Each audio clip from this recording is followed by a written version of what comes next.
He created an online persona to test her loyalty, but the game quickly spiraled out of control. Now she must navigate deception, manipulation, and betrayal to reclaim her life. I never thought I'd be the kind of person who falls for someone online.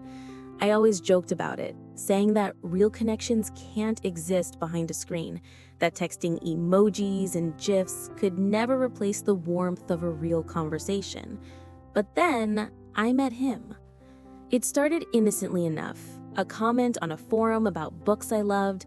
Someone named Daniel87 replied, sharing a perspective that made me laugh, made me think, made me want to write back immediately. And so we did. Day after day, thread after thread, private messages grew into long conversations. Every word he wrote seemed to understand something about me that even my closest friends didn't. He was witty, clever, and he had a dark sense of humor that mirrored mine perfectly. I found myself waiting for his messages like a craving I didn't want to admit. When he was offline, I checked my phone compulsively. When he was online, I had butterflies that I hadn't felt since high school. Months passed. We shared secrets, our childhood fears, our embarrassing moments, our heartbreaks. I told him about my ex-boyfriend, the one who left me on my birthday, and he listened with care, never judging. I told him about my parents' complicated relationship, my insecurities, my dreams. He made me feel safe. Finally, we decided to meet in person. My heart was pounding the day he arrived at the cafe we'd chosen. Small, quiet, tucked away from the busy streets. I saw him walk in and froze. He looked exactly like his photos. Tall, messy brown hair, green eyes that seemed to pierce straight through me. But something was off. He smiled, and it should have melted away all my nervousness. But instead, there was a slight hesitation, a flicker in his eyes that I didn't understand. "Emma?" he asked hesitantly. "Yes," I said, voice barely above a whisper. We talked, laughed, drank coffee. It was everything I had imagined, and yet a tiny part of me felt uneasy. That unease grew over weeks. Things didn't add up, little inconsistencies, a name that didn't match a photo, a story that changed slightly, not at the edges of my mind. One night, he asked me to trust him completely. He said, "I want to show you something." I agreed, heart racing. He logged into a video call, and I froze. On the screen was another man. Same green eyes, same messy brown hair, but subtly different. I wanted to see if you would trust me," he said quietly. My world tilted. It wasn't a mistake. It wasn't a prank. He had created an entirely different persona online, not to harm me, but to test me, to see if I would be loyal to the person I thought I knew. I felt a mixture of anger, betrayal, and confusion that left me speechless. Every word we had shared, every secret I had entrusted, suddenly felt like a trap. But beneath that shock, a strange curiosity stirred. I wanted to understand why someone would go to such lengths, why someone who seemed perfect could manipulate me like this, even for a test. He watched me patiently, as if expecting me to explode. I didn't. I just sat there, trying to comprehend how much of what I believed in was real and how much had been a lie. He said, "Emma, I never wanted to hurt you. I needed to know if someone could truly be honest, if they could see the truth even when the disguise was tempting." I swallowed hard, my mind a whirlwind. Trust, loyalty, love, concepts I thought I understood now felt like fragile glass in my hands. For the rest of the evening, we talked. Not about the online deception, not about the test, but about me, about honesty, about fear, about vulnerability. I realized that while he had manipulated me, he had also shown me something I couldn't have learned any other way: how much I valued truth, how much I craved genuine connection, and how fragile it all could be. By the time I left that cafe, the sky was dark and my heart was heavier than ever. I didn't know if I could forgive him. I didn't know if I wanted to. But I knew this story, my story, had only just begun. The days after that cafe meeting were some of the most confusing I'd ever experienced. Part of me wanted to block him, to erase every conversation, every laugh, every shared secret. But another part, a dangerous, stubborn part, wanted answers. Why did he feel the need to test me? What did he learn?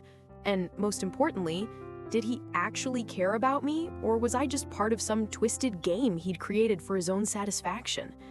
I kept thinking about the green-eyed stranger on my screen, the one who wasn't really him, but somehow was.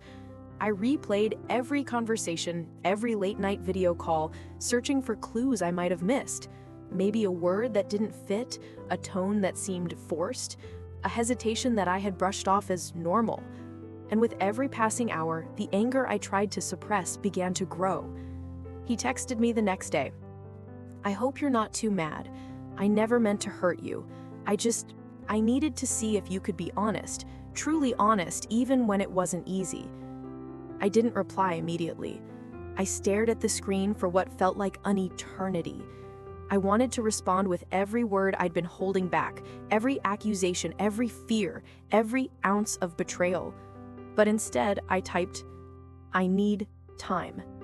And I meant it. During that week, I found myself obsessively checking his online activity, even though part of me swore I wouldn't.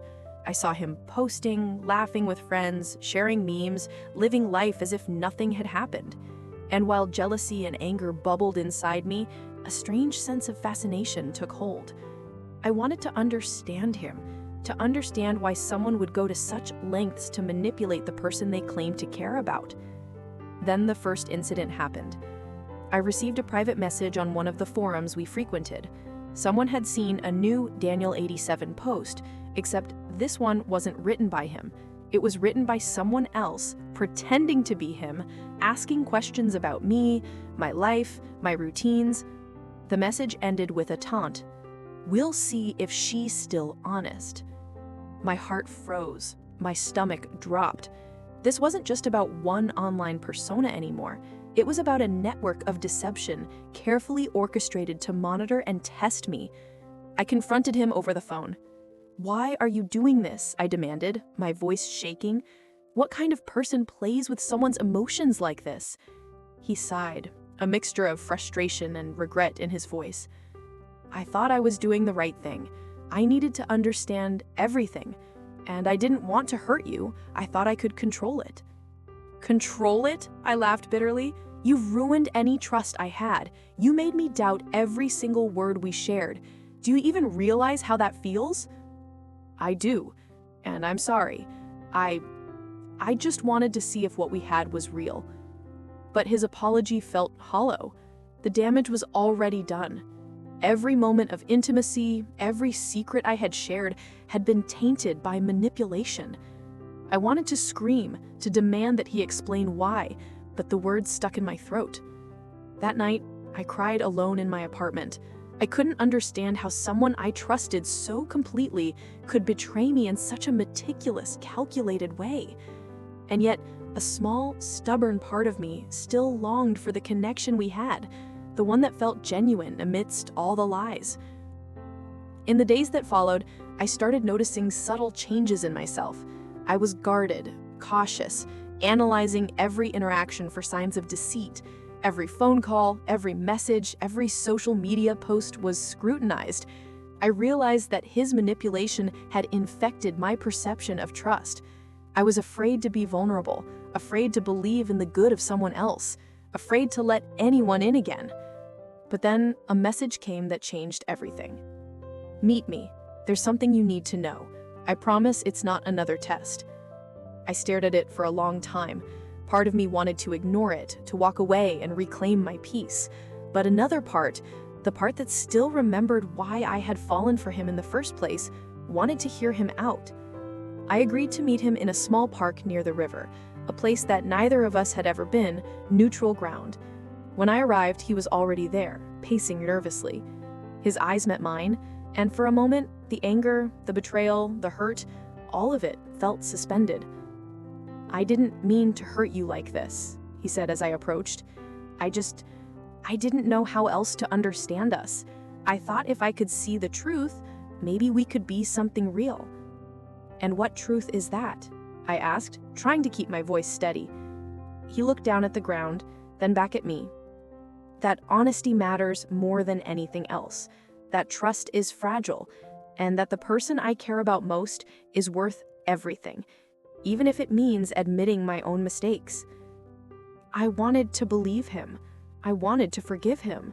But trust once broken is like glass.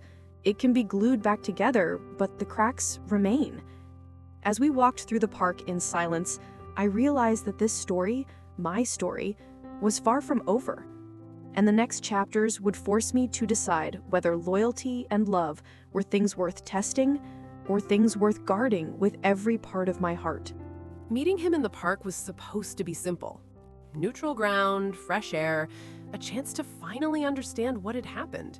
But nothing about him had ever been simple, and I should have known that this would be no exception. He started talking immediately, words spilling out like they'd been rehearsed for months. "Emma, I need you to understand. It wasn't about tricking you or hurting you. It was a test, yes, but not to manipulate you. I wanted to see how deep your honesty went, how much you valued truth, even when it was hard to give." I listened, arms crossed, skepticism heavy in my chest. "A test. You made me doubt every word we ever exchanged, every secret I shared. You invaded my life, my privacy, my trust, all to test me?" He winced, like my words physically struck him. "I know, and I regret it. I would never have done it if I hadn't truly believed that the connection we shared was worth the risk." I wanted to believe him. Part of me did. But another part, the part that had spent sleepless nights questioning everything, screamed at me to run. I wanted to ask why he couldn't trust me, why he needed such extreme measures, why he thought deception was the only way to measure loyalty. But I didn't. Instead, I asked quietly, "So all the other messages, the other personas, the taunts, everything you orchestrated, that was real? Or just another layer of manipulation?" He hesitated. The hesitation told me everything. Some of it, I admit, I went too far. I didn't anticipate the consequences, how much it would hurt you. But I also learned things about myself, about us, about how far someone can stay honest under pressure. I shook my head, bitter laughter escaping my lips. "You've broken the line between honesty and cruelty so many times that I can't tell them apart anymore." He reached out, cautiously. "Emma, please. I know I can't undo the past, but I want to try to be real with you. No more masks, no more games. I want to rebuild your trust if you'll let me." I looked at his hand, the familiar nervous fidget, the same one that had comforted me through so many long nights online. Part of me wanted to grab it, to believe in him again. But the other part, stronger now, more cautious, held me back. "Rebuilding trust isn't about words," I said softly. "It's about actions. And you've already shown me what happens when actions are twisted by intention. I need time. And I need space." He nodded, accepting the answer with a solemn expression. "I understand. I'll wait, as long as it takes." Walking home afterward, I felt a strange mixture of anger, sorrow, and a lingering connection I couldn't quite sever. The park felt colder than usual, the sun slipping behind the horizon as if it too was disappointed in our choices. That night, I lay awake thinking about everything. The messages, the tests, the deceptions, the moments when I had laughed and cried with him thinking he was real. And I realized something terrifying. The depth of my feelings had never diminished, even after the betrayal. The pain and the longing were tangled together so tightly that I couldn't separate them. Over the next few days, I tried to return to normal life, but the shadow of his presence lingered. Every notification, every familiar name, every little coincidence made my heart leap and sink simultaneously. I began to question my own judgment, my own instincts, wondering if I had been foolish to ever believe in him at all. Then came the unexpected twist.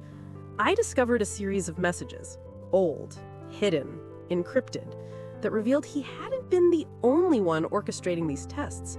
Someone else had been observing, guiding, influencing his decisions, ensuring the experiment was as controlled as possible. The realization shook me. The game wasn't just his. I was part of something far bigger, far more calculated than I had ever imagined.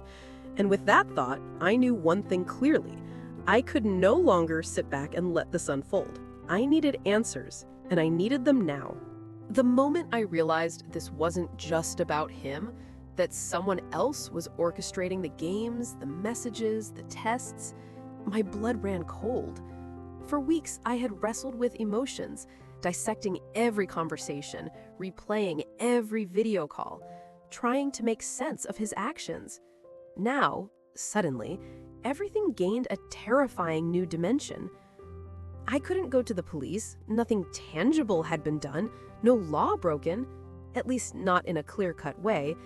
It was psychological warfare, subtle manipulation, calculated to the point where I could barely prove its existence. I needed to act smart, silently, carefully. I started tracking the patterns of his online presence, comparing times, posts, and even the digital footprints left by that mysterious third party. The more I dug, the more I realized how sophisticated this whole experiment was. Whoever was behind it had access to his accounts, his contacts, and likely mine as well. They were testing boundaries, reactions, and loyalties, and I had unknowingly become the ultimate subject. One evening, I confronted him again, not in person, but via video call. This time, I wasn't vulnerable. I wasn't pleading. I was calculated, determined, angry, but composed. "I know there's someone else," I said, locking eyes with him through the screen. "I've traced patterns, found inconsistencies, and realized you aren't working alone. Tell me the truth. Who is behind this?" He looked down, then back at me, face pale. "Emma, you don't understand. I didn't want this to happen. It got out of control. I didn't plan the third party. I didn't even know it was happening until recently." I laughed, hollow, sharp, dangerous. "You expect me to believe that? You've been playing with my mind, my emotions, my trust, and now you claim innocence? No, Daniel. I've learned to see through lies, to recognize manipulation. I won't be fooled again." He flinched at the coldness in my tone. "Emma, please, you have to trust me. I never wanted to hurt you like this." "Trust you?" I snapped. "Trust is built on truth, and truth has been a luxury I've never had with you. You've been my test, your experiment, and I'm done being part of someone else's game." I hung up. Immediately, I knew there was no going back. This had become more than emotional betrayal. It was a psychological battleground. I decided to reclaim control. I began documenting everything: screenshots, timestamps, interactions, even subtle hints in his language. I built a case, not for revenge, not yet, but for protection. I refused to be a pawn any longer. Then came the breakthrough.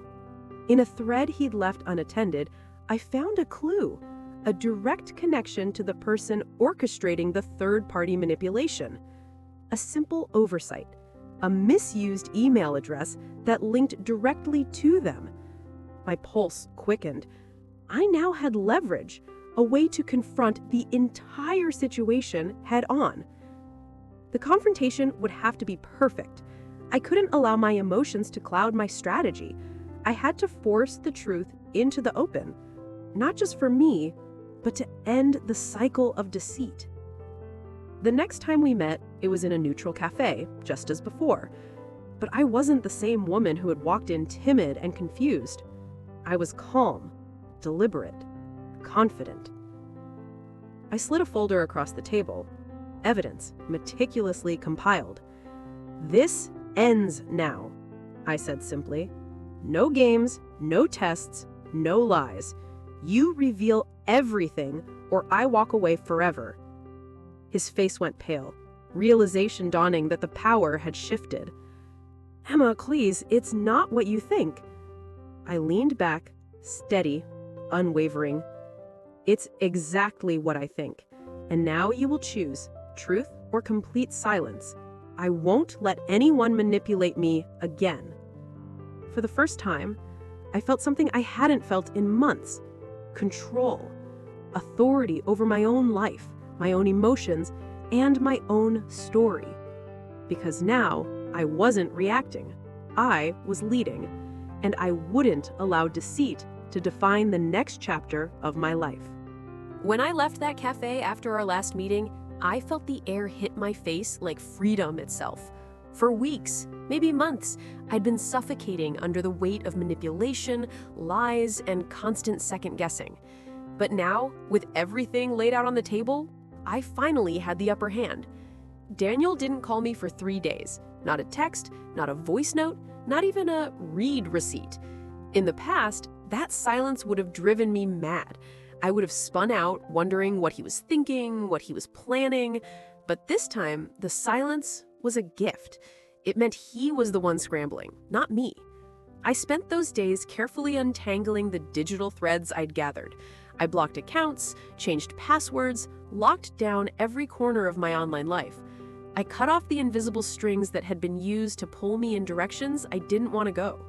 And with each step, the fog lifted a little more. On the 4th day, Daniel showed up at my apartment. He looked different, not just exhausted, but defeated, as if some carefully constructed facade had finally cracked. "Emma," he said quietly, "I need to explain." I crossed my arms. "Then explain, but no more half-truths." He swallowed hard. "It started as something small. I was working with someone online. They run these social experiments, studying how people respond to certain pressures. It was supposed to be anonymous, harmless. They wanted to see how a person reacts when their trust is tested. I should have stopped it the moment you got involved, but I didn't, and then it spiraled. They were feeding me lines, giving me scenarios. I became part of it, and I let it go on too long." I stared at him, numb. "So you're telling me you turned our relationship into some kind of lab test?" He winced. "It wasn't meant to be like that, but yes, I broke every promise I ever made to you. I'm sorry, Emma. I'm so sorry." For a long time, I said nothing. I could hear my heartbeat in my ears, feel the tremor in my hands. But when I finally spoke, my voice was calm. "You know what the cruelest part of manipulation is? It makes you doubt your own reality. For months, I thought I was crazy. I thought my instincts were wrong, but they weren't. And now, standing here, I know exactly who I am again, and who you are." His eyes welled up. "Please, don't leave like this. I want to make it right." I shook my head slowly. "This isn't about making it right. This is about me reclaiming my life." I handed him a small envelope. Inside were printed screenshots, the evidence of everything I documented. I've saved copies. If anything like this happens again, if you or your colleague try to contact me, it goes public. Every last detail. You will not manipulate me again." Daniel's shoulders sagged, his hands trembling as he took the envelope. He knew it was over. "Emma," he whispered, but there was nothing left to say. I closed the door behind him and felt the silence wash over me, not as emptiness, but as peace. I walked to the window, looking out at the city below, and for the first time in a long time, I felt light. I wasn't the same woman who'd been gaslit into submission. I was someone who'd faced down manipulation and walked away stronger, someone who chose self-respect over fear. Later that night, I deleted his number, deleted the old messages, cleared the photos. Each press of the delete button felt like cutting another thread. And when I finished, I poured myself a glass of wine and sat on my balcony, breathing in the night air. This was my life now. Unscripted, uncontrolled, mine. And those scars would remain. They were a testament not to my weakness, but to my survival. The lesson I'd learned was one I'd never forget. No matter how subtle or clever manipulation can be, your truth, your instincts, are always your compass. And once you reclaim that, no one can take it from you again. I didn't know what the future held, but I knew it wouldn't be built on lies. It would be built on me.